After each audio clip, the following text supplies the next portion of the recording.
আজকে সকাল থেকে আমি যে জায়গায় আছি ওই জায়গায় গুড়ি গুড়ি বৃষ্টি হচ্ছে। আসসালামু আলাইকুম রহমতুল্লাহ। বৃষ্টি একটু হলে তো তাদের অনেক আনন্দ বেড়ে যায়। আজকেও ঠিক তেমনটাই হয়েছে। আসরের পরে বসের বউ কল দিয়ে বলতেছে যে ওদের বাসায় বলতেছে যে আমরা কফি শপে এবং পার্কে যাব। এখানে একটা কথা বলে রাখি, আমাদের দেশের মতো না যে পার্কের সামনে অনেক দোকান থাকবে বা অনেক চায়ের স্টল থাকবে, এরকম কিছু না। এখানে পার্কের সামনে কোনো দোকান বা কিছু থাকে না। বাট আমাদের বাসা থেকে একটু দূরে যে পার্কটায় এখন আমি আসছি, এখানে একটা বড় কফি শপ আছে এবং সাথে একটা ছোট পার্ক আছে। আসলে এই পার্কটাই গড়ে উঠছে কফি শপের জন্য।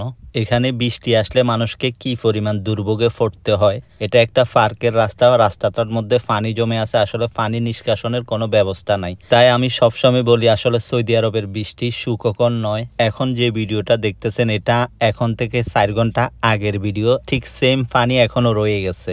এই পানিগুলো যদি কোনো গাড়ি বা কোনো কিছু দিয়ে না নেওয়া হয় তাহলে এভাবে এখানে থেকে যাবে, যাওয়ার কোনো রাস্তা নাই। বিকেলে আমার বসের পুরো ফ্যামিলিকে এখানে নামাই দিয়েছিলাম, রাত্রে আসি আবার ওদেরকে নিয়ে যাচ্ছি। ওদেরকে নেওয়া শেষে বের হয়ে পড়ছি শেখ সাহেবকে নিয়ে। শুরুতেই চলে গেছি শেখ সাহেবের জন্য কিছু জিনিস কেনাকাটা করতে সুপার মার্কেটে হঠাৎ করে আমার অলিভ অয়েলের উপর চোখ পড়লো। আজকে দিনে আমার ফ্যামিলির সাথে কথা বলতেছিলাম অলিভ অয়েল নিয়ে, যে বাসার মধ্যে অলিভ অয়েল নাই, অলিভ অয়েল কিনা লাগবে। আর একটা জিনিস কি, অলিভ অয়েলের ক্ষেত্রে বাংলাদেশে মানে অলিভ অয়েলের কথা শুনলে মানুষ মনে করে অনেক দামি একটা জিনিস, এটা আসলে সচরাচর সব জায়গায় পাওয়া যায় না।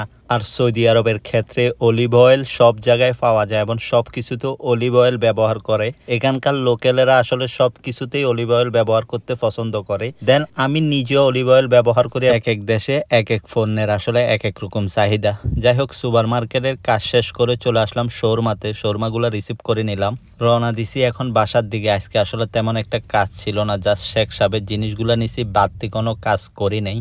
আজকের বৃষ্টিতে মনে হয় সৌদি আরবে শীতের আগমন হয়ে গেছে, একটু একটু শীত লাগতেছে।